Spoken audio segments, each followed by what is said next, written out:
কুসুমপুর গ্রামে সোনিয়া তার মা বাবা আর দাদির সাথে থাকত। সোনিয়া দেখতে অনেক সুন্দর ছিল। সে যতটা সুন্দর ছিল ঠিক ততটাই সহজ সরল ছিল। সোনিয়ার মা প্রায়ই অসুস্থ থাকত। দাদি, মার কি হয়েছে? মা সারাদিন শুয়ে থাকে কেন আর এভাবে কাশে কেন? দিদি ভাই, তোমার মা অসুস্থ, তাই সে সারাদিন শুয়ে থাকে আর এমন করে কাশে।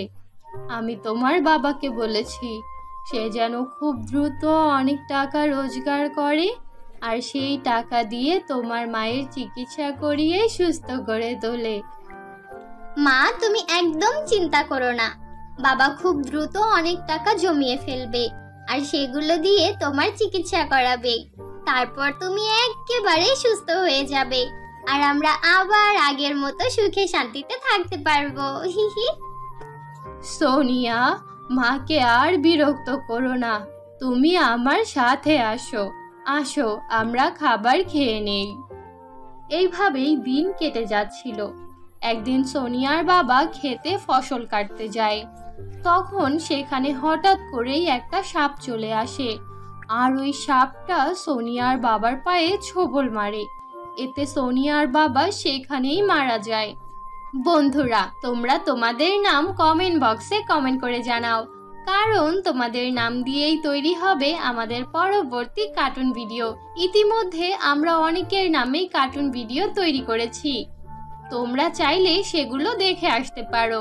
আর একটা কথা, তোমরা যদি আমাদের এই চ্যানেলে নতুন হয়ে থাকো তাহলে আমাদের চ্যানেলটি সাবস্ক্রাইব করে পাশে থাকা বেল নোটিফিকেশন অন করে দাও।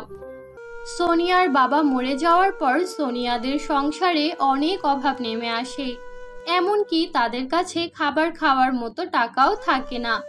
অন্যদিকে সোনিয়ার মায়ের অবস্থা আরো বেশি খারাপ হতে থাকে, কারণ সে অনেক দিন ধরে ওষুধ খায় না। তাই একদিন সোনিয়া তার দাদিকে বলে, দাদি, আমি শহরে চলে যাই, সেখানে গিয়ে টাকা উপার্জন করব আর ওই টাকা তোমাদের দেব, তা দিয়ে তোমার আর মায়ের হয়ে যাবে। সোনিয়া, আমার সোনা পাখি, তুই তো এত ছোট, তুই একা একা শহরে গিয়ে কি কাজ করবি? আর তাছাড়া তুই অনেক সহজ সরল, যে কেউ তোকে ধোকা দিয়ে দেবে। দাদি, তুমি আমার জন্য চিন্তা করো না। মরিয়ম মামিও তো শহরে থাকে, আমি বরং তাদের কাছেই থাকবো। তুমি শুধু তোমার আর মায়ের দিকে খেয়াল রেখো আর আমার জন্য দোয়া করো, যেন আমি শহরে গিয়ে অনেক উন্নতি করতে পারি। যেই দিন আমি শহর থেকে গ্রামে ফিরে আসব, সেই দিন আমার কাছে অনেক টাকা থাকবে আর আমি সেই টাকা দিয়ে মায়ের চিকিৎসা করাবো আর এই ঘরটাকে জান্নাত বানিয়ে ফেলবো। এমনটাই যেন হয় রে দিদি ভাই, এমনটাই যেন হয়। আমাদের শেষ বয়সের তুই তো একমাত্র সাহারা। যা, আমার আশীর্বাদ সব সময় তোর সাথে আছে। ঠিক আছে দাদি, এখন আমি যাই, তুমি মায়ের দিকে একটু খেয়াল রেখো। দাদি সোনিয়াকে বিদায় দেয় আর সেই সাথে একটা কাপড়ের ব্যাগে কিছু খাবার দিয়ে দেয়। সোনিয়া হাঁটতে হাঁটতে শহরের কাছে চলে আসে। এমন সময় তার অনেক ক্ষুধা লাগে, তাই সে একটা কুয়ার কাছে গিয়ে বসে। একটা খাবো, দুইটা খাবো, নাকি 60টাকেই খেয়ে ফেলবো? সোনিয়া যেই কুয়ার সামনে বসেছিল সেটা ছিল একটা জাদুর কুয়া, আর সেই কুয়ার ভেতরে ছিল 60টা পরী। মনে হচ্ছে কেউ আমাদের খবর পেয়ে গিয়েছে আর সে আমাদের খেতে চাইছে। দেখো, বলছে একটা খাবো, দুইটা খাবো, নাকি 60টাকেই খেয়ে ফেলবো। আমাদের এক্ষুনি কিছু করতে হবে। তখনই সেই পরীরা বাইরে বেরিয়ে আসে। এই মেয়ে, কে তুমি? তুমি আমাদের কেন খেতে চাইছো? তোমার যা লাগবে আমরা তোমাকে তাই দেব, কিন্তু তুমি আমাদের খেও না। আরে না না, আমি আপনাদের খাওয়ার কথা বলছি না। আমার দাদি আমার ব্যাগে 4টা বিস্কিট দিয়ে দিয়েছে, আমি তো সেগুলো খাওয়ার কথাই বলছিলাম। একটা খাবো, দুইটা খাবো, নাকি 60টাকেই খেয়ে ফেলবো? এই দেখুন, আমার কাছে 7টা বিস্কিট আছে, আমি এগুলোর কথাই বলছিলাম। আপনারা কি মনে করেছেন? সোনিয়ার এমন কথা শুনে পরীরাও হাসতে থাকে। আরে তুমি তো আমাদের ভয় পাইয়ে দিয়েছিলে। আচ্ছা বাদ দাও, তুমি এই ঘন জঙ্গলে কি করছো? সোনিয়া পরীকে তার জীবনের সব ঘটনা খুলে বলে। এখন আমি শহরে গিয়ে টাকা উপার্জন করব। খুব ক্ষুধা লেগেছিল, তাই খাওয়ার জন্য এখানে বসেছিলাম। সোনিয়া, তুমি তো অনেক ভালো একটা মেয়ে, কিন্তু শহরে গিয়ে টাকা উপার্জন করা এত সহজ না। আর তাছাড়া তুমি অনেক ছোট, এখন তোমার উচিত পড়ালেখায় মনোযোগ দেওয়া। তুমি কেন টাকা উপার্জন করতে শহরে যাবে? তোমার যত টাকা লাগবে আমরা তোমাকে দেব। আমরা যদি তোমাকে টাকা দেই আর তোমার জীবন সহজ করে দেই, তাহলে কি তুমি বাড়ি ফিরে যাবে? জি অবশ্যই, আমি তো বাড়িতেই থাকতে চাই, কিন্তু আমার পরিস্থিতি আমাকে বাধ্য করেছে উপার্জন করতে। ঠিক আছে, তাহলে এই নাও একটা সোনার বাক্স। এই বাক্সের কাছে তুমি যত টাকা চাইবে, এই বাক্স তোমাকে তত টাকাই দেবে। আর শুধু তাই নয়, এই বাক্সের কাছে তুমি যা চাইবে, এই বাক্স তোমাকে তাই দেবে। এটা কোনো সাধারণ বাক্স নয়, এটা একটা জাদুর বাক্স। এই কথা শুনে সোনিয়া অনেক খুশি হয়ে যায়। সে পরীকে ধন্যবাদ জানায়। তারপর ওই বাক্সটা নিয়ে বাড়ির দিকে হাঁটতে থাকে। এত দূরে যখন চলে এসেছি, তাহলে একবার মামির সাথে দেখা করেই যাই। এই কথা বলে সোনিয়া তার মরিয়ম মামির বাড়িতে যায়। সোনিয়া, তুই এসেছিস, কিন্তু তুই তো অনেক দেরি করে ফেলেছিস, কারণ আমরা একটু আগেই দুপুরের খাবার খেয়ে নিয়েছি। কোনো ব্যাপার না মামি, এখন আমি নিজেই খাবার উৎপাদন করতে পারি। দাঁড়ান, আমি এক্ষুনি আপনাকে মিষ্টি খাওয়াচ্ছি। জাদুর বাক্স, জাদুর বাক্স, আমাকে কিছু মিষ্টি দাও। এই কথা বলার সাথে সাথে সোনিয়ার জাদুর বাক্স সোনিয়াকে অনেকগুলো মিষ্টি দেয়। সেই মিষ্টিগুলো ছিল খুবই সুস্বাদু। সোনিয়ার মামি এই সব দেখে একেবারে হতবাক হয়ে যায়। আরে বাহ, বাক্সটা তো অনেক সুন্দর, কত টাকা দিয়ে কিনেছিস? কিনিনি মরিয়ম মামি, এটা আমাকে পরীরা দিয়েছে। এটা কোনো সাধারণ বাক্স না, এটা একটা জাদুর বাক্স। হা হা হা, আরে রাস্তার মাঝে কেউ তোকে বোকা বানিয়েছে।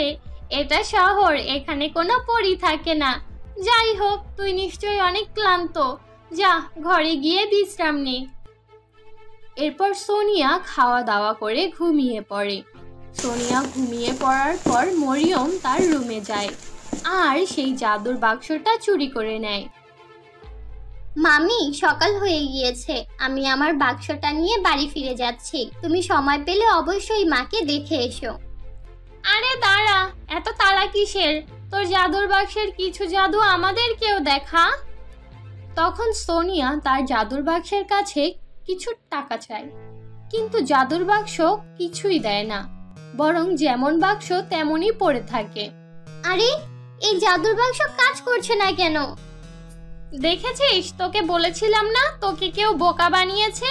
এইসব জাদু ফাদু বলতে কিচ্ছু নেই, যা বাড়ি ফিরে যা, এই নে ভাড়ার টাকা। সোনিয়া মন খারাপ করে সেই বাক্স নিয়ে আবার ওই কুয়ার কাছে যায়। বাহ পরীরা, বাহ, ভালোই তো বোকা বানিয়েছো আমাকে। নিশ্চয়ই খুব মজা পেয়েছো, তাই না?